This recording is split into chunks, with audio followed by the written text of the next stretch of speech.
une news, une vidéo. Célébrée avec Kiba. Et j'espère que la fête a été bonne hier soir, enfin même toute la nuit. En tout cas, on se retrouve aujourd'hui pour les nouvelles cartes de Destin Forgé. Et on commence avec une carte en japonais. Et je parle également le japonais. Là, le texte est un petit peu trop petit, mais je peux vous dire que Tobu, c'est un peu flying. Donc c'est une 3-5 vol pour 5. Et elle a un effet assez particulier puisque vous pouvez la jouer depuis votre Zol d'exil pour 5 mana. Et elle fait également que quand elle attaque, vous engagez toutes les créatures que le joueur défenseur contrôle. Donc autant dire que c'est 3 points assurés visiblement systématiquement. Et c'est quand même le jouer depuis la zone d'exil, c'est un peu particulier, ça a l'air fort. Enfin, je pense qu'il y a toujours une utilité à cette capacité, mais pour l'instant je ne la vois pas forcément. Peut-être qu'on aura d'autres cartes qui seront bien avec. En tout cas, c'est une mythique, c'est une 3-5 vol qui met 3 par tour à coup sûr, sauf si votre adversaire détape des créatures de lui-même. Ça a l'air quand même plutôt sympathique. Au moins en limité, ça va faire des rageux, ça. Là, on a une 4-4 pour 4. Elle a vigilance, donc elle arrive avec 4 marqueurs +1/+1 sur elle. Et elle permet de bouger pour 2 hybrides vert ou noir et un incolore. Un marqueur +1/+1 d'une créature à une autre créature. Vous avez bien lu d'une créature à une autre créature. À aucun moment je n'ai précisé que vous contrôlez. Heureusement parce qu'il est légendaire, c'est aussi un warrior d'ailleurs. Je préfère toujours noter quand les créatures sont des warriors dans le format. Donc vous pouvez échanger ou récupérer des marqueurs +1/+1 des créatures de votre adversaire. Ça risque d'être très très fort ça aussi. Ensuite, ça voulait pas s'afficher.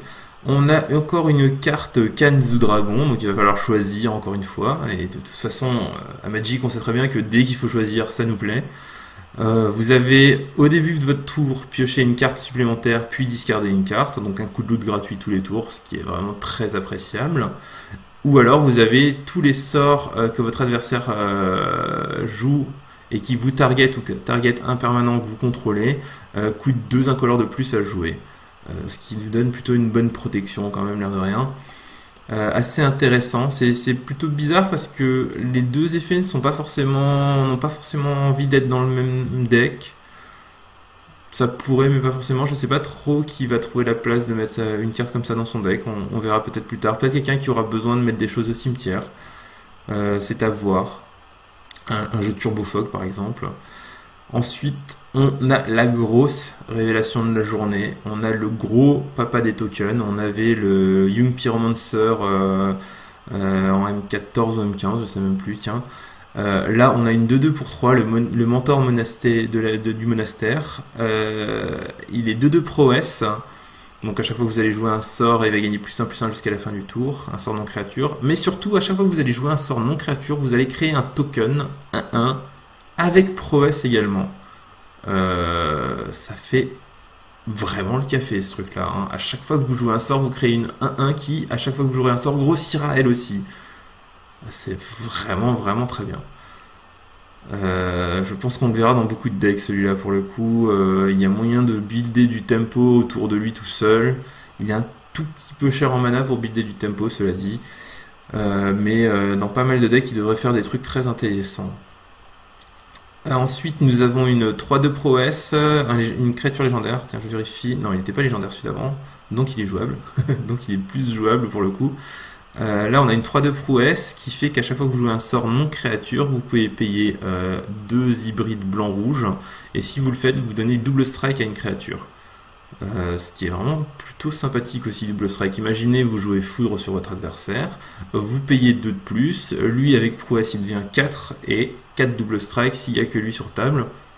Ouais, ça met 11 tout de suite, 8 et 3. Plutôt sympathique aussi, Shunyun the Silent Tempest. Et toujours en japonais, nous avons une 4-2 célérité pour 4, qui fait qu'à chaque fois qu'une créature que vous contrôlez inflige des blessures de combat à un joueur, à un adversaire j'imagine, elle gagne un marqueur +1/+1 sur elle. Et il a une capacité en férocité en bleu-vert pour 2 hybrides bleu-vert et 2 incolores, qui fait que pour chaque créature avec 4 ou plus en force, vous piochez une carte. Donc piocher une carte en rouge, c'est toujours très appréciable. 4 de haste pour 4, c'est plutôt correct, surtout avec sa capacité additionnelle. Il y a moyen d'avoir genre 2-3 tokens sur table. Il arrive, boum, vous attaquez, vous grossissez tout votre board. Il a un type orc et gobelin, orc et chaman, donc a priori c'est pas un gobelin, c'est dommage. Mais c'est plutôt pas mal, l'air de rien. Aujourd'hui, nous avons aussi les designs des boosters qui sont plutôt stylés. Alors, cette carte-là, je crois qu'on sait pas encore laquelle c'est. Celle-là, je crois qu'on l'a déjà vu quelque part, hein, ce petit dragon. Et on dirait vachement Liliana, mais pas tout à fait. Je sais pas ce que ça nous réserve, mais en tout cas, les designs des boosters sont très très classe. Et la boîte qui va avec un Sharkan un petit peu énervé dessus. Et puis voilà, donc ça c'était les news du 1er janvier et on se retrouve demain pour les news du 2. A plus!